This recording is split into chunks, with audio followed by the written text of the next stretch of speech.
Ele foi o Cordeiro de Deus e ele ficou 3 anos aqui na terra, sendo testado, sendo observado. E após os 3 anos ele foi certificado.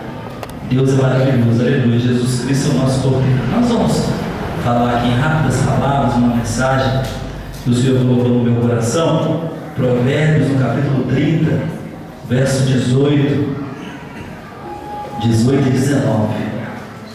Provérbios de Salomão, filho de Davi. Mas quem escreveu não foi Salomão. Livro de Provérbios,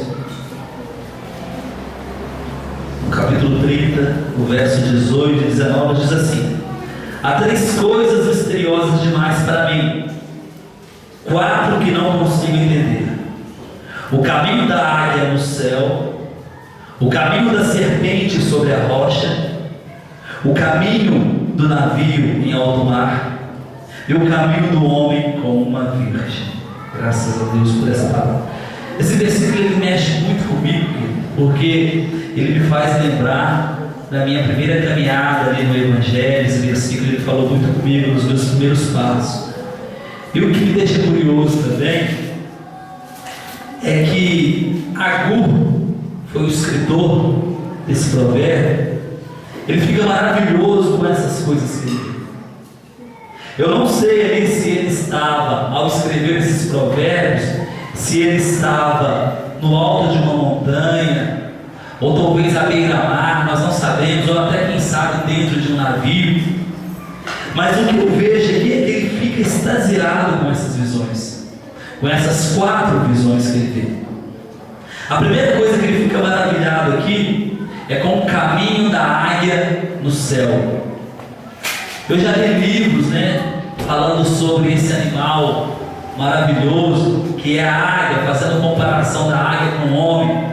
Já vi ministros, pastores pregarem sobre a águia, sobre como nós deveríamos ser, comparando o homem com a águia. Já vi até mesmo palestrantes que não são cristãos, que não são crentes, mas eles pegam o exemplo da águia para relacionar na vida do homem. Eu não quero aqui nessa noite fazer essa comparação, mas eu queria falar um pouco sobre esse animal maravilhoso. Eu queria falar um pouco sobre ele. Existem algumas pequenas coisas que eu pude observar quando eu estudei a ornitologia. O que é a ornitologia? É a ciência que estuda os animais. E eu fiquei impressionado, queridos, com o que eu descobri sobre a águia. Nós sabemos que uma das águias que mais oponentes que existe é a águia imperial. A águia imperial ela está ali, é o símbolo da nação norte-americana. A águia imperial ela tem uma grande formosura. Para vocês terem uma ideia, ela pode atingir até 2 metros de envergadura. O que é isso? Se ela abrindo as suas asas de uma ponta a outra, ela chega a atingir 2 metros de comprimento. Nós sabemos que ela tem muita força nas suas asas e nas suas garras. Uma águia ela pode carregar um animal de 40 quilos. Eu já vi fotos de uma águia carregando um lobo e levando às alturas. O que me chama a atenção também é que a águia, quando ela vai fazer o seu ninho, ela procura os lugares mais altos e ali ela faz a sua morada, ali ela faz o seu ninho. Olhando isso, eu pude ver que é uma comparação maravilhosa, queridos? Porque nós sabemos que nós vamos morar no céu, nós vamos morar no alto, aleluia. É lá que é a nossa morada. Então não fique buscando coisas terrenas, coisas da terra, não. Busque coisas celestiais. Deixe essa confusão aqui para aquelas pessoas que infelizmente vão ficar aqui na terra quando Jesus Cristo vier arrebatar a sua igreja. Pessoas que não querem compromisso com a palavra, pessoas que estão focadas em ter, em obter, mas não em querer subir para os céus. Nós temos que aprender muito com esses animais. O interessante é que a águia ela vai e procura um lugar mais alto e ali ela faz o seu ninho, ela faz a sua morada. E ela pega alguns elementos para fazer o seu ninho. E o primeiro elemento que ela pega são espinhos. A águia, ela faz o seu ninho com espinhos. O seu ninho, ele chega a ter um diâmetro de 3 metros. Uma circunferência de 3 metros. Todo forrado de espinhos. Após ela pegar esses espinhos, queridos, a águia ela sai para caçar. E ela sai para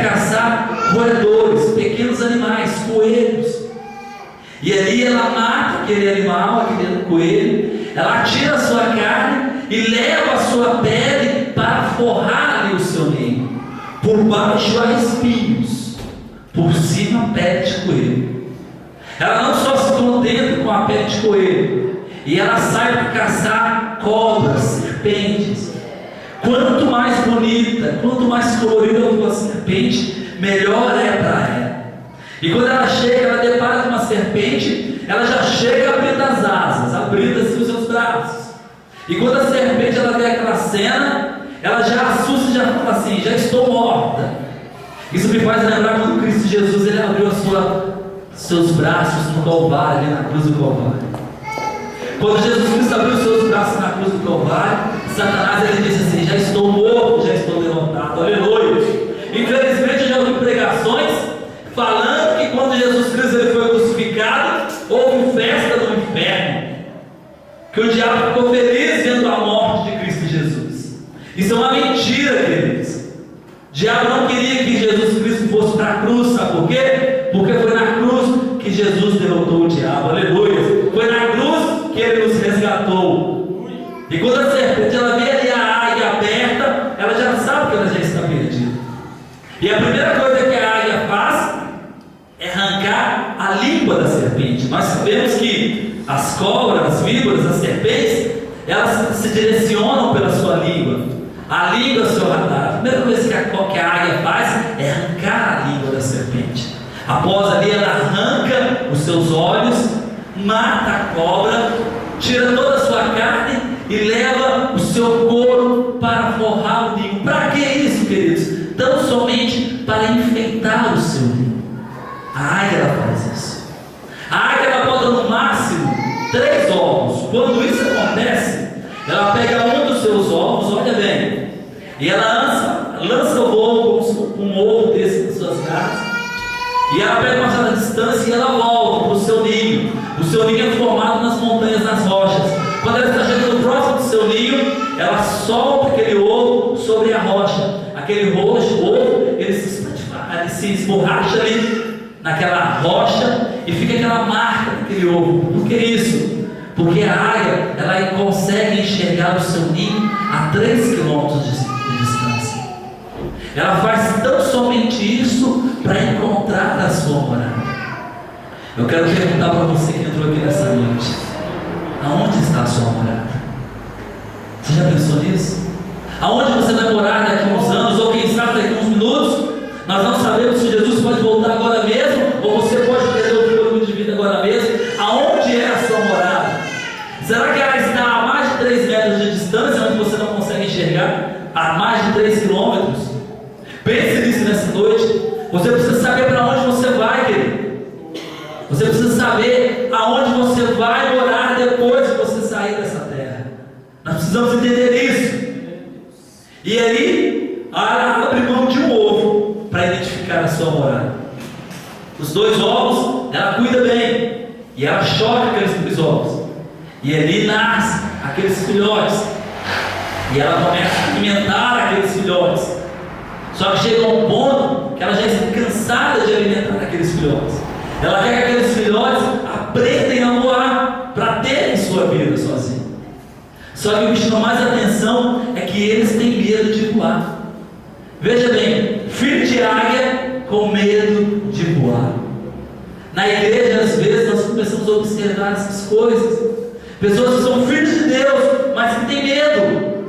Irmãos, a águia é o único animal que voa contra a tempestade.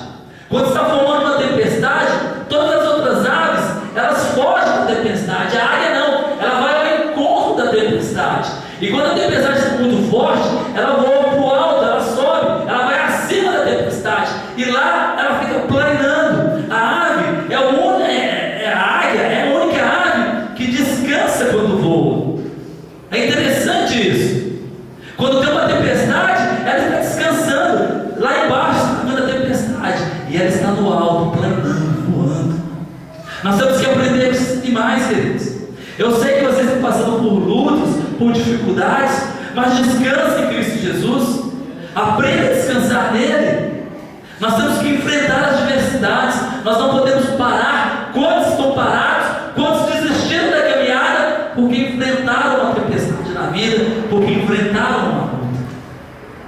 Os filhotes de águia têm medo de voar. Quando ela começa a perceber isso, o que ela faz?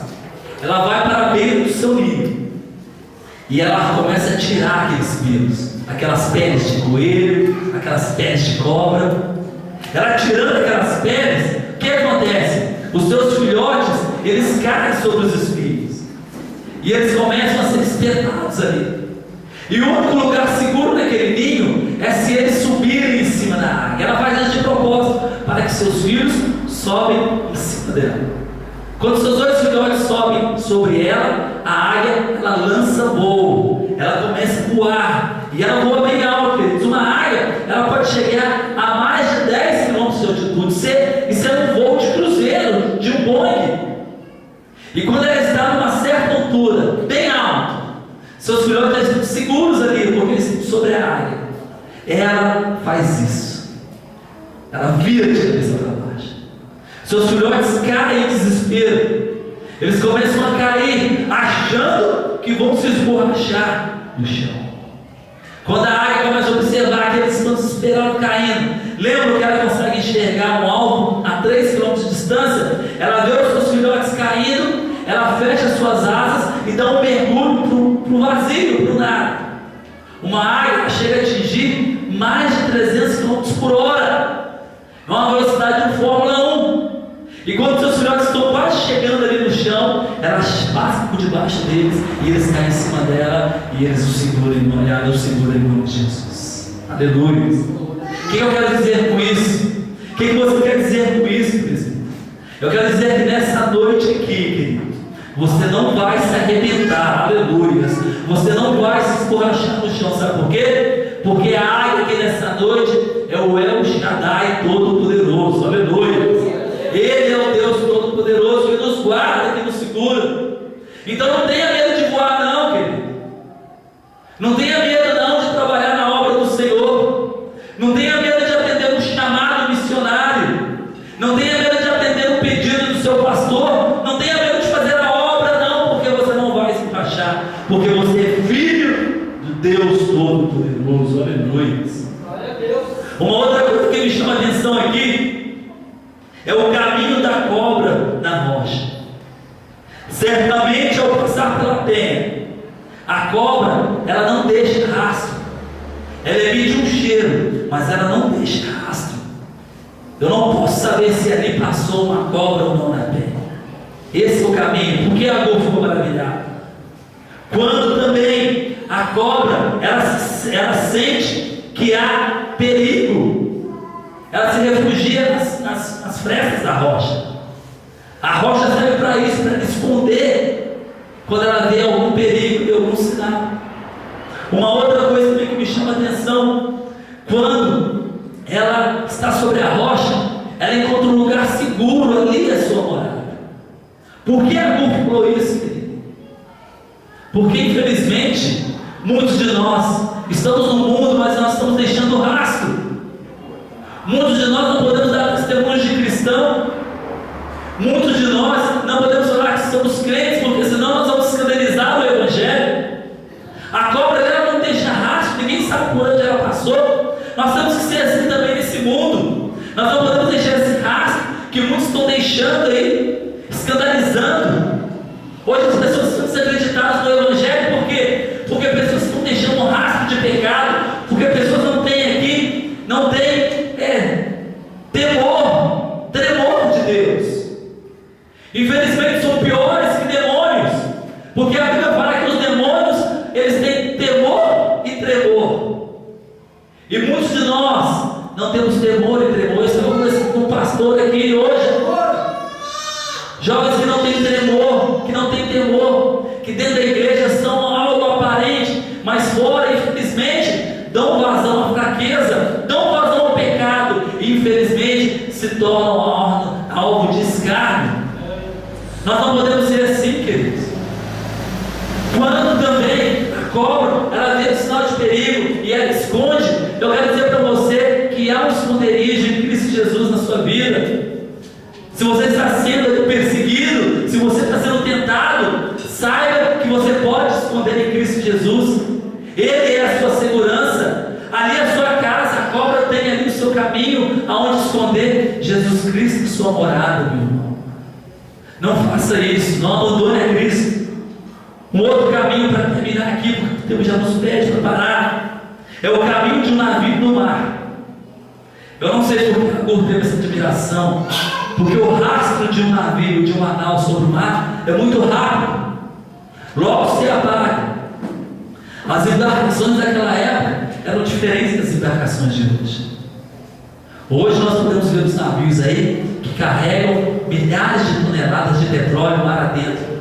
Nós sabemos que a força do navio, ela está nos motores, nas turbinas das embarcações. Mas naquela época era diferente. Naquela época, uma embarcação existia tão somente dois movimentos: a proa e o porão. E era no porão que ficava o motor do navio. Era no porão que ele ficava. E ali eram homens que remavam, que eram guiados por um certo comandante. Eles eram a força motriz daquela embarcação. Aqueles homens, o que me chama a atenção é que nós sabemos que a Bíblia, ela foi escrita, o Novo Testamento, ela foi escrita toda em grego. E o apóstolo Paulo, ele diz assim em 1 Coríntios, que os homens nos considerem como ministros de Cristo e dispenseiros dos mistérios de Deus. O apóstolo Paulo estava pedindo reconhecimento, que ele nos considere como ministros e dispenseiros, aqueles que leram a palavra. Ministros aqui no grego, queridos, significa ruperetas. E ruperetas no português significa remador. O apóstolo Paulo está dizendo aqui que os homens nos considerem remadores de Cristo. Ministro é isso. Ministro é aquele que rema, é aquele que pega no remo ali, é aquele que toca a embarcação. As pessoas querem se exaltar, achando que ministro é ser bom, é estar no lugar mais alto, é ter isso, é ter aquilo. Não! É aquele que rema, é aquele que toca o barco. E aqueles remadores ficaram ali, remando. E eu quero dizer aqui nessa noite que todos nós somos ministros de Deus. Todos nós somos remadores de Deus. Você faz parte dessa embarcação. Existe um comandante dessa embarcação que é Cristo Jesus. O interessante é que quando aquele barco queria virar para a direita, o comandante dava uma ordem, os que estavam à esquerda paravam de remar e o barco virava para a direita. Quando queria virar para a esquerda, os que estavam à direita paravam de remar e o barco virava para a esquerda. Eles não viam o comandante, eles tão somente ouviam a sua voz.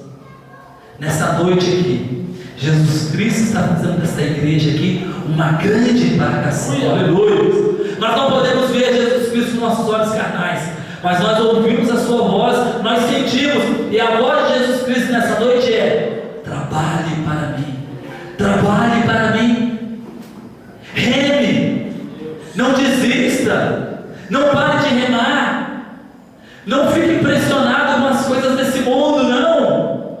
Jesus Cristo te chamou. Rejeita esse evangelho falso, esse evangelho de prosperidade, esse evangelho onde as pessoas estão chamando. Se você tem um problema, se você tem uma enfermidade, se você está devendo, se você é pobre, vem para cá que você vai conseguir. Isso é mentira. Isso não existe.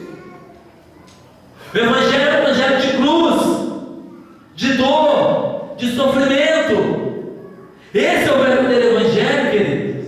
É de abrir mão dos nossos prazeres carnais, é de abrir mão daquilo que nós gostávamos de fazer, é de abrir mão de posição.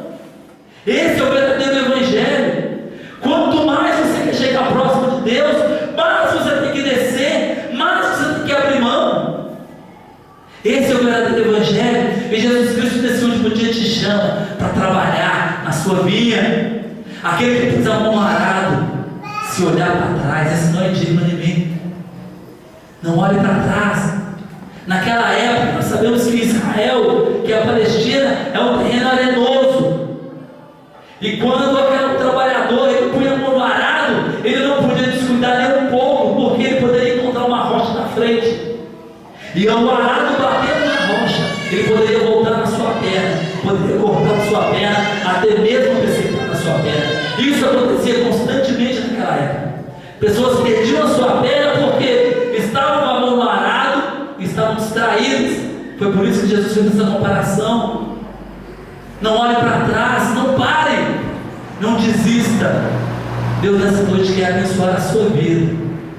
E eu quero fazer aqui algo. Você que ouviu a palavra de Deus, você que reconhece que é um pecador, você que reconhece que sem Deus você não é nada, você que ouviu falar que existe uma condenação para aqueles que não aceitarem a Cristo Jesus na sua vida. Eu quero saber se tem alguém aqui que quer aceitar a Cristo Jesus como Senhor e Salvador nessa noite. Tem alguém aqui que reconhece que é um pecador, que se arrepende dos seus pecados e quer fazer um concerto com Jesus Cristo. Eu te convido aqui para entrar nos céus. Faça isso nessa noite. Abre mão das coisas desse mundo. Eu não sei porque vocês têm insistido em viver nesse mundo. Nem se você fosse a pessoa mais rica desse mundo, valeria a pena você ficar aqui, querido. Venha para Cristo Jesus, Ele quer te salvar. Ele quer escrever o seu nome no livro da vida. Ele quer fazer você um vencedor em Cristo Jesus. Ele quer te dar alento, Ele quer te dar conforto, Ele quer te dar consolo. Mas você precisa aceitá-lo nessa noite. Tem alguém aqui que quer fazer um concerto com Cristo Jesus? Levante uma das suas mãos, nós estaremos orando por você. Levante uma das suas mãos. Se tem alguém aqui nessa noite também que talvez está parado, não está caminhando mais, parou de remar, porque as coisas desse mundo atrapalharam. Eu quero orar por você aqui nessa noite. Você quer voltar a ser um remador na obra de Jesus. Você quer ser como a águia. Você quer saber que há morada em Cristo Jesus. Levante a sua mão, nós estaremos orando por você. Você precisa fazer essa decisão hoje, agora, é já. Você precisa abandonar tudo aquilo e fazer essa decisão. Tem alguém nessa noite